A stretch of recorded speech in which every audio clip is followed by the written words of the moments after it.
Buenas tardes. Hoy, martes 3 de septiembre del año 2024, doy inicio a la charla número 78 de Radiografía del Imperialismo Británico.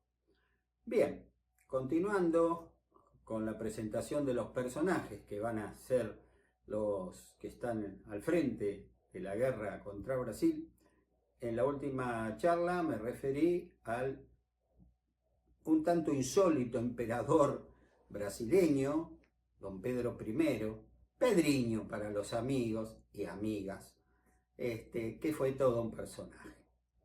Por nuestro lado, cuando va a comenzar la guerra, teníamos al gobernador de la provincia de Buenos Aires, encargado de las relaciones exteriores, el general Juan Gregorio de las Heras, un héroe de la Guerra de la Independencia, un soldado sanmartiniano, el héroe de la derrota de Cancha Rayada, que con su frialdad logró retirarse con 3.000 hombres de ese verdadero pandemonium, y en torno de esas tropas se va a regenerar el ejército de los Andes y de Chile, y va a vencer pocos días más tarde en la gloriosa batalla de Maipú, librada el 5 de abril de 1818, dando la libertad definitiva a la República de Chile.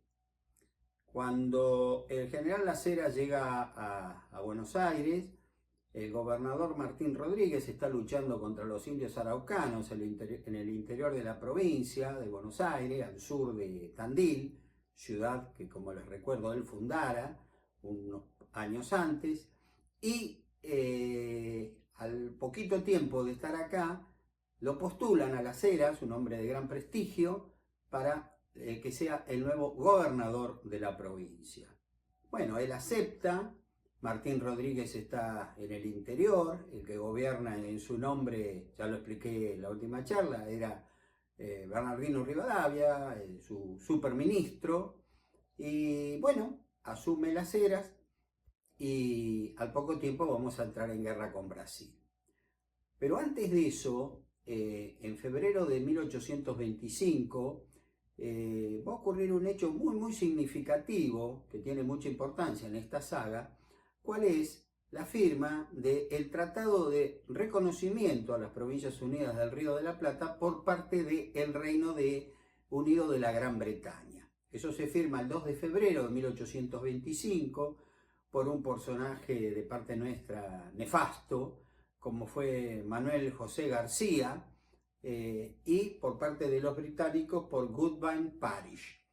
Este es un tratado de 15 artículos que es muy importante, por el cual ese país nos reconoce como un Estado soberano y no hace ninguna no toma, ¿cómo se llama?, ninguna medida de excepción, que podría ser decir, recordamos que tenemos un interés grande porque son nuestras las Islas Falkland, o sea, las Malvinas. No dicen nada, firman con nuestro país, nos reconocen, pero no hacen ninguna llamada, hablemoslo así, no me sale justo la palabra técnica, me va a salir cuando por supuesto termine esta charla, como corresponde, como dice la ley de Murphy, pero ellos no hacen ninguna acotación al margen sobre las Islas Malvinas. Nos reconocen como un país amigo, bla, ya está.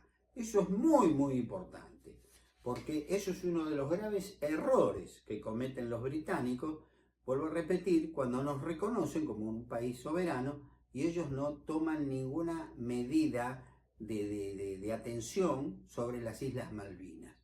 ¿Por qué? Porque las consideraban, como siempre lo han sido, unas islas argentinas. Las Heras llama a que se haya una nueva votación, un Congreso General Constituyente de 1824, porque nosotros, pese a estar ya hace 14 años de la Revolución, no teníamos una Constitución. El primer intento fue el de 1819, que fracasó. Recordarán ustedes la célebre batalla de Cepeda, 1 de febrero de 1820, donde las fuerzas del director supremo, el brigadier José Rondó, fueron derrotadas muy rápido. Por eso la batalla se la denominó la batalla del minuto, porque supuestamente tardaba un minuto en salir huyendo la caballería porteña ante el ataque de las fuerzas aliadas de Estanislao López, Francisco Pancho Ramírez y José Miguel Carrera. Entonces Las Heras, que quiere organizar la provincia como primer paso para organizar bien el país, sabiendo que Martín Rodríguez, que es un conocido amigo, ha hecho una muy buena tarea, dice, bueno, vamos a poner en marcha el Congreso de 1824 para darnos la posibilidad de tener una constitución. Esto el gobernador Martín Rodríguez lo había prácticamente preparado, o sea que la elección fue bastante rápida.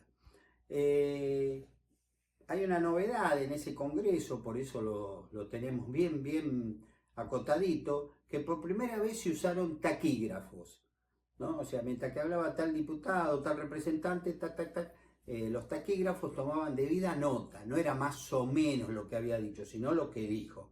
Eso es muy importante en nuestra historia, ¿no es cierto? Es el día de hoy que los taquígrafos se siguen usando en el Congreso de la Nación y en todos los congresos provinciales.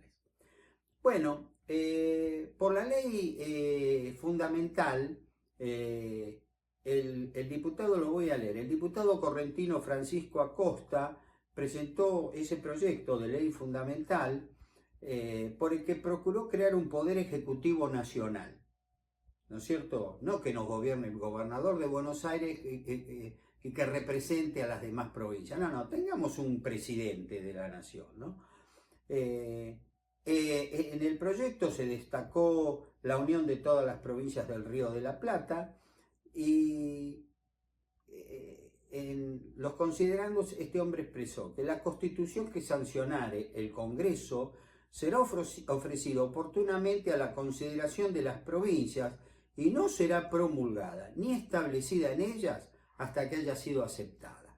Es decir, nosotros en el Congreso vamos a acordar una constitución, los representantes, pero después la vamos a ir elevando a todas las gobernaciones para que ellas, sus respectivos congresos, la acepten o no. Y si no es aceptada, pues esa constitución no va a existir. Por ser una ley netamente federal, fue aceptada sin problema, y si bien se nombró un poder ejecutivo provincial a cargo del gobernador de Buenos Aires, este sí o sí respetaba las autonomías provinciales, cosa que, como yo les expliqué, no hizo la Constitución de 1819, que era totalmente unitaria. Sin embargo, por el verbo encendido de los diputados de tendencia unitaria, poco a poco esa tendencia se va a ir imponiendo en el Congreso.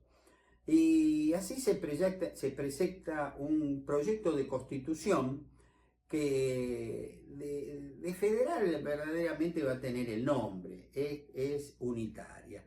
Y pese a ello, pese a darse cuenta que la ideología, digamos, triunfante de la nueva constitución iba a ser unitaria, fue apoyada por 43 votos contra 11. De muchas personas que tenían ideología federal, dijeron, bueno, en este momento, porque ya estaba como se podría decir de una manera simpática, el rum en el aire, que posiblemente íbamos a ir a la guerra con Brasil. Porque los británicos querían que fuéramos a la guerra con Brasil, y desbosadamente lo decían en Buenos Aires y lo decían en Río de Janeiro, que teníamos que ambos enfrentarnos en una guerra. Se va a dictar a continuación de este proyecto de constitución la llamada ley de la presidencia, por la cual Las Heras verdaderamente como que no se percató de lo que estaba haciendo y la dejó funcionar, ¿no? Porque él era el Poder Ejecutivo provisorio y quizás haya pensado que lo iban a ratificar. Bueno, no fue así. Se va a votar esta ley de la presidencia y en ese momento que está terminando la votación reaparece en Buenos Aires, después de muchos años de estar destacado en Europa, Bernardino Rivadavia. Bernardino Rivadavia vino, encandiló, digo yo, a muchos políticos y fue así como el Congreso de las Provincias Unidas del Río de la Plata lo va a elegir presidente de la Nación, presidente de la República. El verdadero nombre, título fue presidente de la República. Cuando se enteró el general San Martín de ese nombramiento, en una carta que le escribió a su amigo Tomás Guido, el general Tomás Guido, expresó: «Gran Dios, echad una mirada de misericordia sobre las Provincias Unidas. Sí, amigo mío, toda la protección del Ser Supremo se necesita para que ellas no se arrepientan de tal elección. Él lo dirá». Ya sabemos, ya lo expliqué, que San Martín no le tenía ningún cariño a Rivadavia y ese sentimiento, en contrario, era recíproco tampoco. La cuestión que se presenta a la elección de los representantes en el Congreso y Bernardino Rivadavia va a ser elegido presidente de la República el 7 de febrero de 1826 por 35 votos contra 3, es decir, prácticamente por unanimidad. Ahí comprendió Las Heras que había dejado de existir Entonces, junto a su esposa, a sus hijos, sus petates, como se dice, y se marchó a Chile, ¿no?, en 1826, y él va a morir 40 años más tarde, en 1866, muy reconocido por la República de Chile. Era un hombre que había luchado en la Patria Vieja, Curapaligüe, luego en Chacabuco, en Maipú. Era un hombre muy querido y su esposa era chilena. Así que bueno, este gran hombre, pero mal político, se va a ir y desaparece de la escena nacional. Les comento nada más que vivió en Chile hasta 1866, año en que se produjo su muerte. Sus restos descansan en la Catedral de Buenos Aires junto a los de Tomás Guido y el soldado de la Independencia, junto a los restos, al féretro del libertador general José de San Martín. Bueno, Bernardino Rivadavia.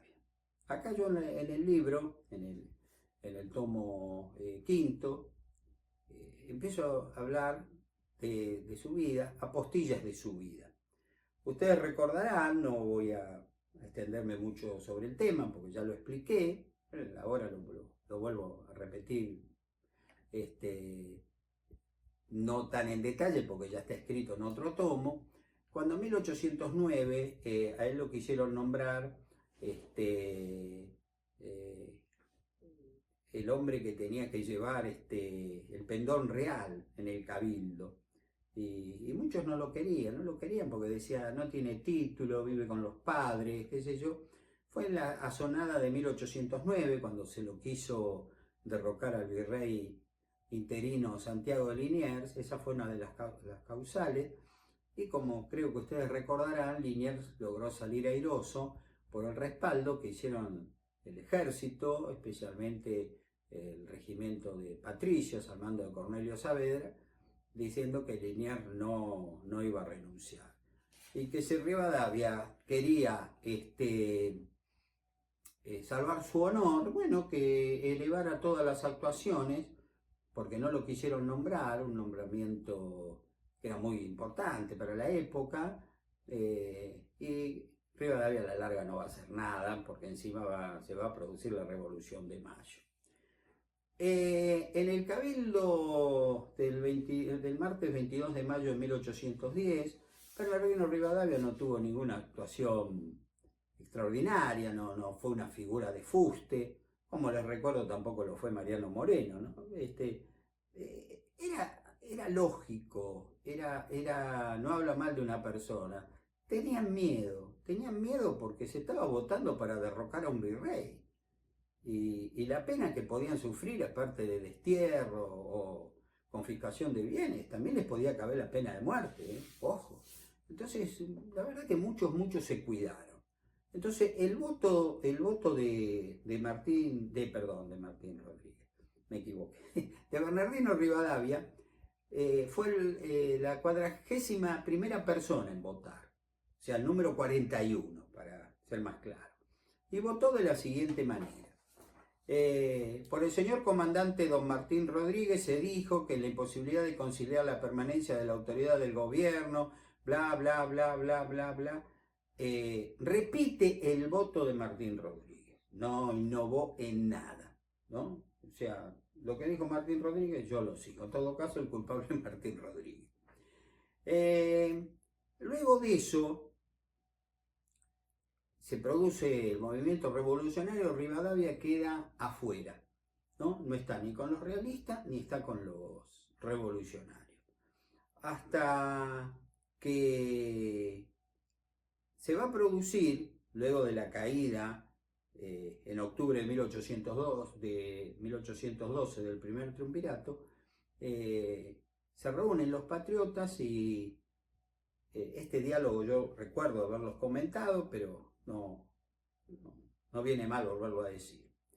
Estaban reunidos los revolucionarios y José Julián Pérez, uno de los hombres influyentes del momento, quiso nombrarlo secretario de gobierno a Bernardino Rivadavia. Y alguien le dijo, pero hombre, si es enemigo de la revolución, por lo mismo. ¿Cómo por lo mismo? Porque es un hombre capaz y de calidades, y como tal peligroso para enemigo y bueno para amigo, y porque es hombre de carácter y de principio, y si acepta, nos servirá con lealtad. Así fue como este hombre va a llegar a formar parte de un gobierno revolucionario. Durante el gobierno del general Martín Rodríguez como gobernador, yo ya me he referido a la obra de Martín Rodríguez en extenso, así que no lo voy a repetir. Muchas de las medidas que tomó Martín Rodríguez fueron por neta influencia de Bernardino Rivadavia. Rivadavia, cuando es enviado a Europa, vive muchos años en Francia, y ahí este hombre cambia.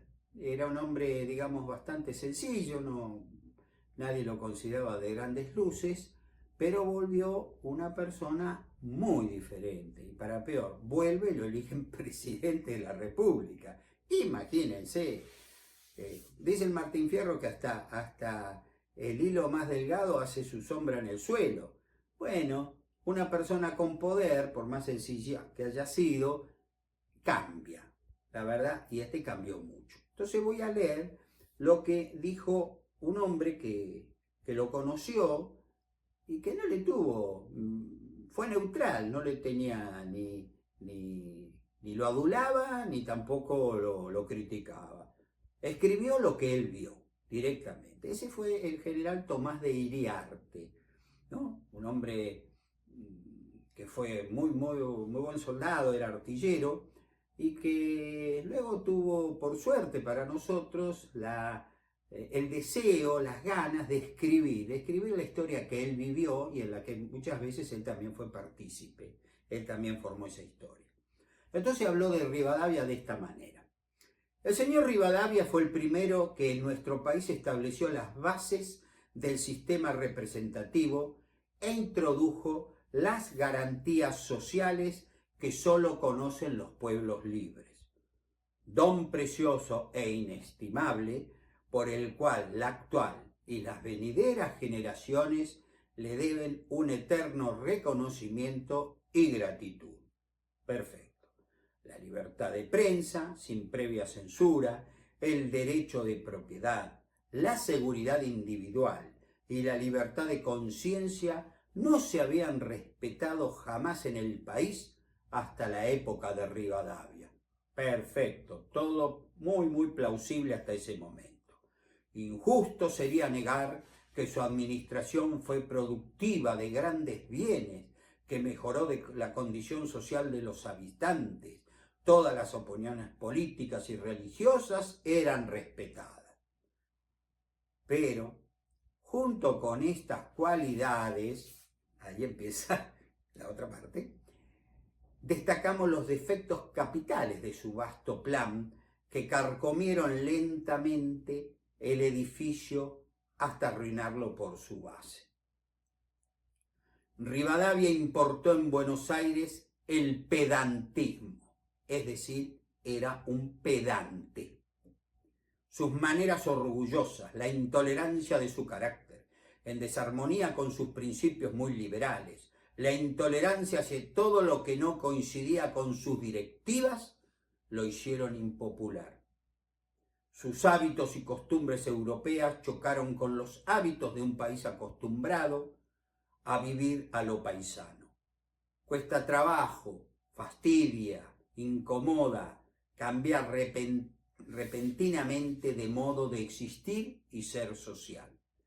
Rivadavia fue demasiado tirante, debió contemporizar, hacer sus reformas lentamente, no de una vez y de un solo impulso.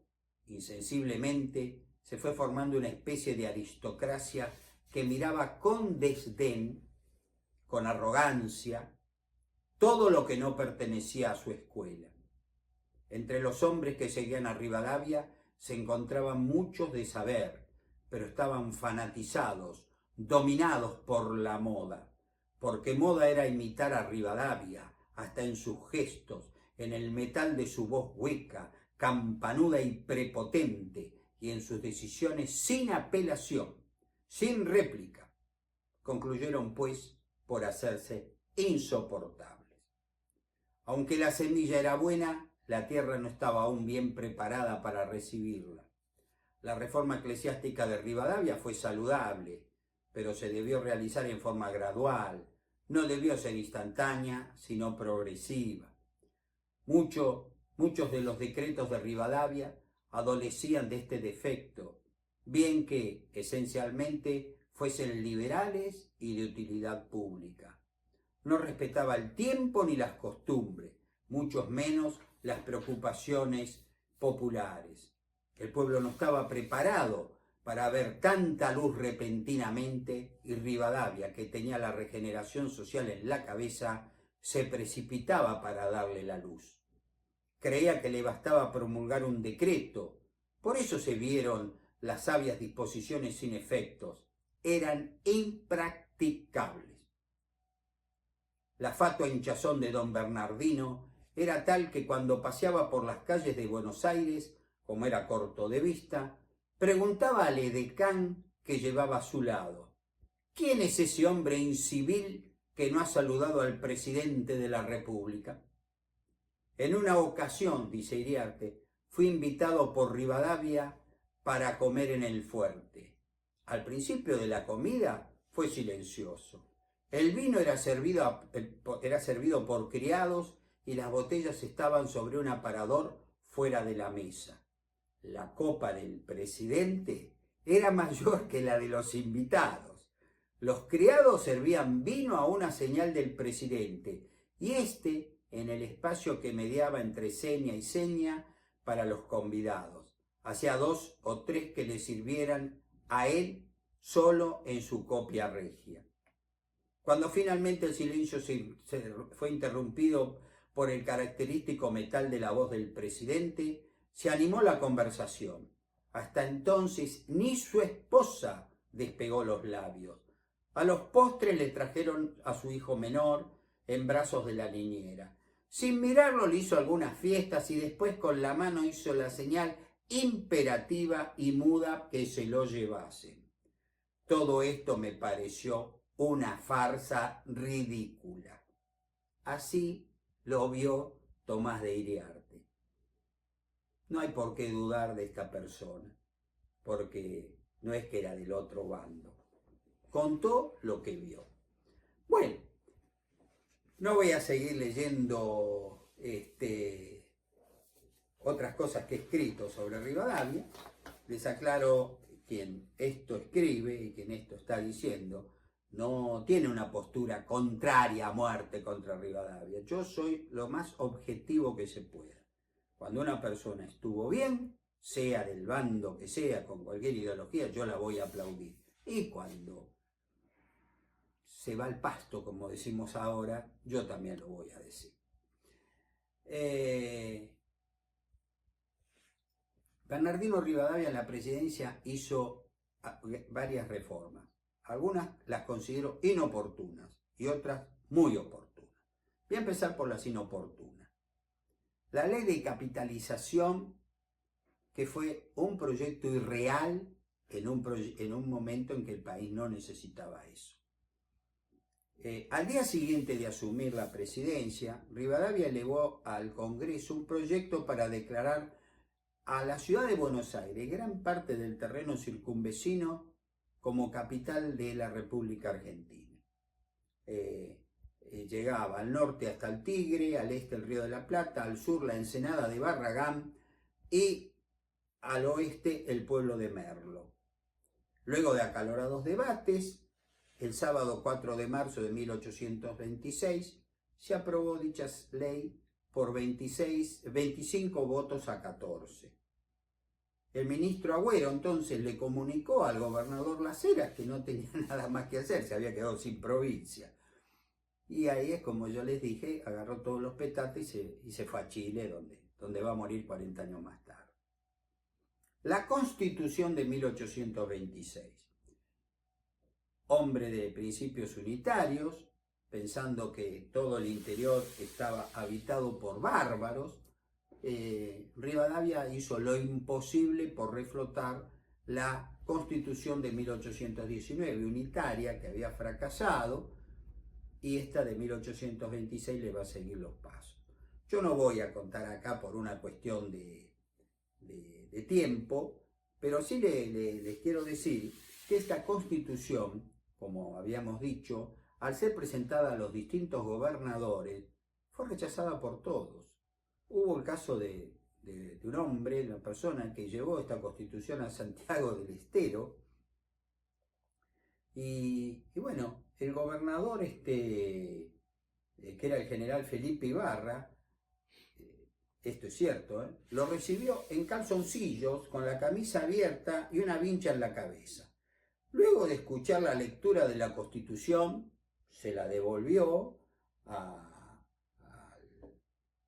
hombre que se la había traído, don Manuel de Tesanos Pinto, en enero de 1827, y le ordenó que tenía que abandonar la provincia en el término perentorio de 24 horas. Si lo atrapaban después de 24 horas, no quiero saber qué le hubieran hecho. Por supuesto que Tesano Pinto salió corriendo de Santiago, ¿no es cierto? La Constitución fue un fracaso, nadie la quiso. Y era imposible que la quisieran, porque el presidente era el que manejaba todo. Era más unitaria que la de 1819.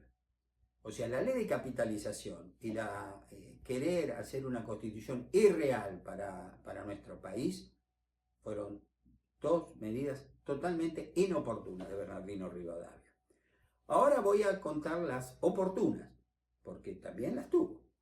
Primero fue la firma del Tratado de Paz, Amistad, Comercio y Navegación con Chile, que fue muy bueno, en el sentido que se firmó el 26 de noviembre de 1826 y se estableció el principio jurídico, ¿no?, que se denomina el uti possidetis juris. Es decir, así como tenías, como poseías, poseeréis. Lo que tenías antes con los españoles lo vas a seguir manteniendo. En el artículo pertinente se estableció: las repúblicas contratantes, las Provincias Unidas del Río de la Plata y Chile, se obligan a garantizar la integridad de sus territorios y a obrar contra todo poder extranjero que intente mudar por violencia los límites de dichas repúblicas, reconocidos antes de su emancipación o posteriormente en virtud de tratados especiales. Es decir, que por este brillante tratado que logró firmar Bernardino Rivadavia, Chile reconocía, mis queridos amigos, que terminaba en el río Biobío, es decir, a la altura de Neuquén. Ahí era donde terminaba Chile. Pacífico, Biobío, Cordillera de los Andes. Este fue un buen tratado. Esto fue algo muy bueno que hizo Bernardino Rivadavia. Por eso, como he dicho lo malo, también hay que decir lo bueno. La ley de enfiteusis. Sobre la ley de enfiteusis me voy a referir en otro capítulo posterior a este, cuando me refiera a la figura del gobernador Juan Manuel de Rosas, de cómo va a llegar al poder, ¿no? El brigadier Juan Manuel de Rosas. Por eso ahora solo la menciono. Se sancionó durante la presidencia de Rivadavia, pero por una cuestión de pragmatismo, para no confundirlos tanto, porque yo sé que nuestra historia a veces resulta confusa, y si el historiador, el escritor, no la esclarece un poco, no es esa mi intención. Aparte, siempre le digo que tengo que tocar historia argentina necesariamente, ya en este caso, aunque el objetivo es demostrar qué fue el imperialismo británico contra nosotros. Pero si no sabemos historia argentina, lo que quiero demostrar sobre Malvinas no tiene sustento alguno. Por eso, creo que mal no les viene, por los comentarios que recibo, les está gustando enterarse de algunas cosas de nuestra historia. Fomentó la agricultura y la ganadería. Rivadavia trató de crear un nuevo sistema, ya cuando fue ministro de gobierno de Martín Rodríguez, y por eso preparó la tierra, digamos, para que tuviera árboles, para que tuviera alfalfa, para que mejorar los ganados.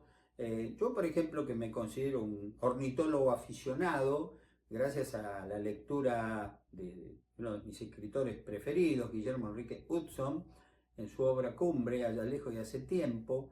Bueno, este hombre, nacido en Quilmes, en el viejo partido de Quilmes, en 1841, en agosto de 1841, el 4 de agosto, él decía que, por ejemplo, él observaba en las inmensas pampas de su niñez, especialmente en la zona de Chascomús, que los halcones, el halcón peregrino, empollaban el suelo.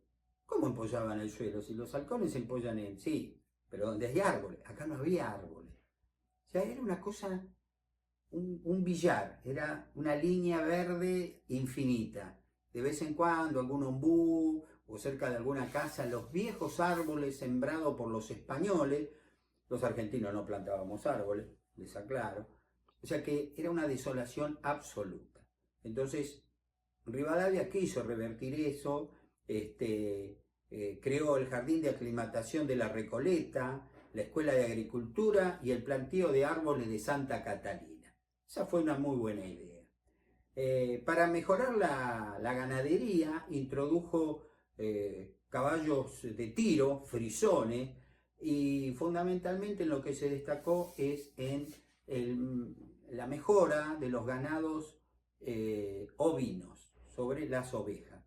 Porque él se percató que el gran mercado del mundo era la Gran Bretaña, él era anglófilo, amaba Gran Bretaña, y él dijo, en nuestras pampas, en nuestras infinitas pampas, nosotros podemos criar, pero millones y millones de ovejas, pero que tienen que tener una buena lana. ¿Y quién va a reclamar esa lana? Los telares de Gran Bretaña, de Manchester, fundamentalmente, que era donde estaba la industria textil, y la lana era muy, muy valorada. Y esto nos va a llevar, 40 años más tarde, acuérdense lo que yo les estoy diciendo ahora, a ser el primer país productor de lana del mundo, y que abastecíamos al mercado británico. No eran las vacas, eran las ovejas. Esto se logró fundamentalmente a la importación de 250 merinos finos y 30 ovejas Southdown, ¿no? Con las cuales se logró una hermosa mezcla, y de pronto nuestros pequeños rebaños de ovejas dejaron de ser algo simple para transformarse en cientos y después en miles y después en cientos de miles, ¿no es cierto? Para mejor, los gauchos no eran muy afín a la carne de oveja en un principio, y cuando lo hicieron, la matanza no fue excesiva, porque siempre prefirieron la carne de vaca, y bueno, se hizo una superproducción ovina que nos permitió, vuelvo a repetir, llegar a ser, 40 años más tarde, ya desaparecido Bernardino Rivadavia, de la escena política, el primer productor de lana del mundo, con el cual abastecíamos a los telares fundamentalmente de Manchester. Referente a las vacas, bueno, yo acá muestro un ganado muy especial que conocí en la ciudad de General Alvear, en la provincia de Buenos Aires, donde yo fui invitado hace unos años a disertar, y me encontré de pronto con el ganado que había pintado Emer Essex Vidal en 1816, no lo podía creer, veía esas vacas con esos colores tan especiales. A mí me invitó un querido amigo ahora, somos amigos, el señor Néstor Papa, presidente de la Asociación Cultural Sanmartiniana de General Alvear, y cuando yo vi eso no lo podía creer, digo, pero estas las vacas que están en la obra de tantas obras, pero fundamentalmente la Emer Essex Vidal, que fue un pintor / espía británico. Ese es otro tema que ya lo voy a explicar. Estas son las vacas que trajo Cristóbal Colón en su segundo viaje a Santo Domingo, 1493. Es la vaca criolla, y que afortunadamente, milagrosamente, no fue eliminada de la faz de la tierra, y hombres como el dueño de ese terreno, de ese importante terreno de Alvear, el señor Patricio Wallace, bueno, las cría, pero las cría nada más que con un sentimiento de que no se extingan. No, las vacas no son sacrificadas ni nada, hacen su vida, y verdaderamente es un espectáculo. Yo honestamente me emocioné al ver ese ganado. Rivadavia no pudo mejorar las razas vacunas porque, bueno, entre otras cosas, porque enseguida entramos en guerra con Brasil, ¿no es cierto? Y ya estábamos, digamos, empezaban los primeros escarceos, y todas estas reformas del campo que él soñó, fundamentalmente se puede decir que se concretaron en la mejora del ganado lanar, que eso fue un gran éxito de Bernardino Rivadavia. Un hombre que tuvo sus fallas, y la falla más grande que tuvo, lamentablemente, que era anglófilo. Un hombre que amaba la Gran Bretaña, soñaba con Gran Bretaña, pensaba que lo mejor que nos podía pasar ser amigos, pero muy íntimos con la Gran Bretaña, y así nos iba a ir bien. Estaba totalmente equivocado, pero fue el único de los grandes anglófilos que tuvimos, en su momento los voy a contar, que se le cayó la venda de los ojos cuando vio que fue traicionado, y que los británicos lo único que querían crear un país en la banda oriental, como lo hicieron, y olvidando que habíamos ganado la guerra, pero perdimos la paz. Un caso, yo diría que único en la historia universal. Sinceramente, yo no conozco otro. Si alguno de mis amigos que me escucha, que me siguen, me desasnan, se lo agradecería mucho. Ganamos la guerra, perdimos la paz, la perdimos con todo. Así que bueno, mis queridos amigos, ya en la próxima charla, sí o sí entramos en la guerra contra el Imperio de Brasil, que ustedes van a ver qué increíble que fue, y cómo antes del primer disparo nosotros ya habíamos perdido la guerra. Y lo mismo le hubiera pasado al Brasil. Nosotros fuimos tristes marionetas del imperio de su majestad británica, de su graciosa majestad británica, que la verdad en este caso se debe haber reído tanto de nosotros, de nuestra ingenuidad. Mis amigos, como siempre, les agradezco especialmente los mensajes que me envían, a mí me ayudan muchísimo a tratar de mejorar. Ahora vamos a ir acelerando bastante. Sería mi gusto que